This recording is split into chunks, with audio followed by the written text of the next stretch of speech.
I've read some ridiculous tweets over the years, but reading tweets by Dr. Craig Considine is like sitting in the front row of a Gallagher show if Gallagher were smashing piles of rhinoceros dung instead of watermelons.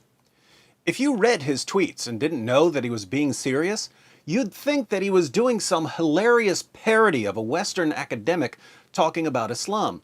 This is the same guy who, a few years ago, compared Muhammad to George Washington in a Huffington Post article. We'll be looking at some of Dr. Considine's claims in future videos, but right now, let's examine his pinned tweet, his pride and joy. Dr. Considine, a sociology lecturer at Rice University, declares, Prophet Muhammad protected ethnic and religious minorities with all his might. A far, far cry from Trump's approach. For the record, I'm not a fan of any of our current presidential candidates, but I would take any of them in a heartbeat over the Prophet of Islam. I'd take Donald Trump over Muhammad. I'd take Hillary Clinton over Muhammad. I'd even take that guy who didn't know what Aleppo was over Muhammad. And the reason I would take pretty much any politician in U.S. history over Muhammad has to do with things like Muhammad's treatment of religious minorities. But according to Dr. Considine, Muhammad protected religious minorities with all his might. What rainbow did the tornado carry this guy's house over? Let's compare Donald Trump's treatment of religious minorities with Muhammad's treatment of religious minorities. Now, Trump has modified his position several times, but let's go with his most extreme position. The Donald's most radical proposal in this campaign was this. Donald J. Trump is calling for a total and complete shutdown of Muslims entering the United States until our country's representatives can figure out what the hell is going on.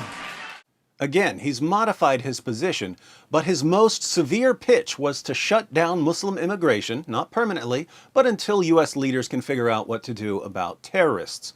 Whether you think that's a good idea or a bad idea, let's see how Trump's most extreme proposal compares with Muhammad's position.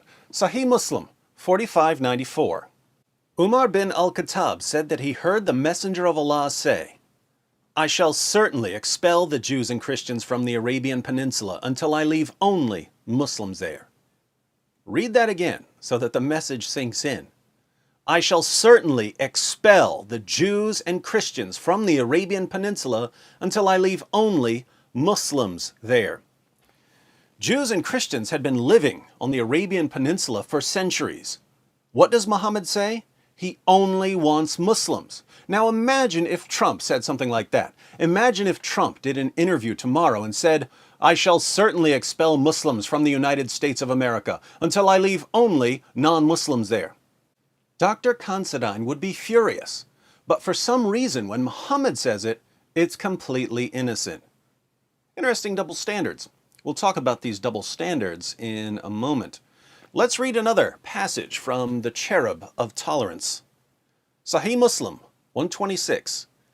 It was narrated from Abu Huraira that the Messenger of Allah said, I have been commanded to fight the people until they bear witness that none has the right to be worshipped but Allah, and believe in me and that which I have brought. If they do that, their blood and wealth are protected from me, except for a right that is due, and their reckoning will be with Allah. If Donald Trump were to say, I have been commanded to fight Muslims until they bear witness that Allah is not God, Dr. Considine's head would explode. But when Muhammad says, I've been commanded to fight people until they become Muslims, Muhammad is somehow protecting religious minorities with all his might. Why the double standards? What do we read in the Quran? Surah 9, verse 73.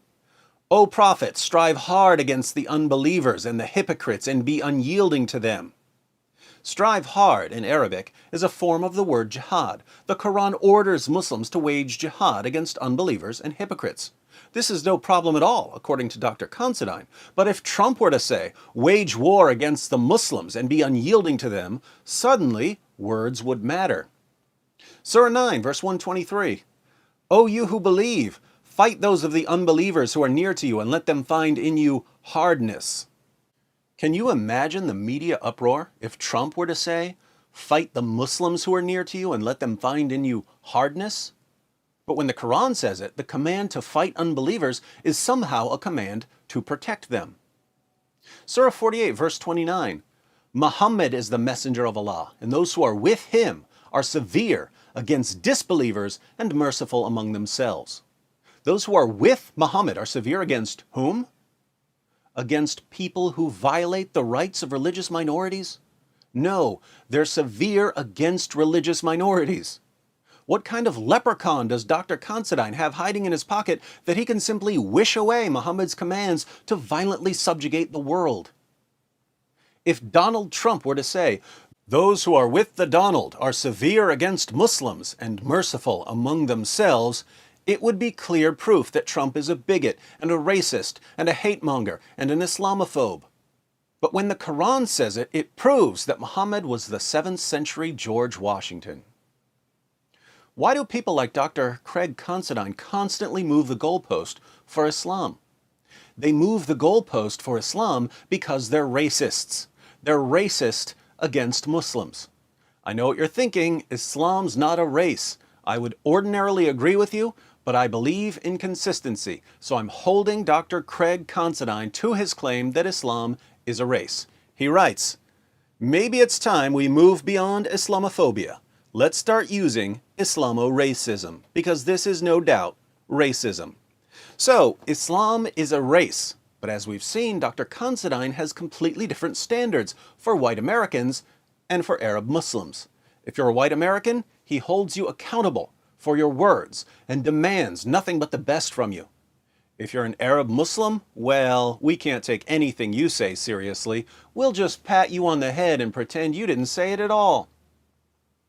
Now, having higher standards for white Westerners than you have for Arab Muslims, holding white Westerners accountable for their words, but letting Arab Muslims slide no matter what they say.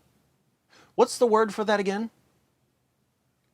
I'd call up Dr. Considine and ask him to remind us what the correct word is, but I don't think he'd be able to answer because he's too busy being a racist.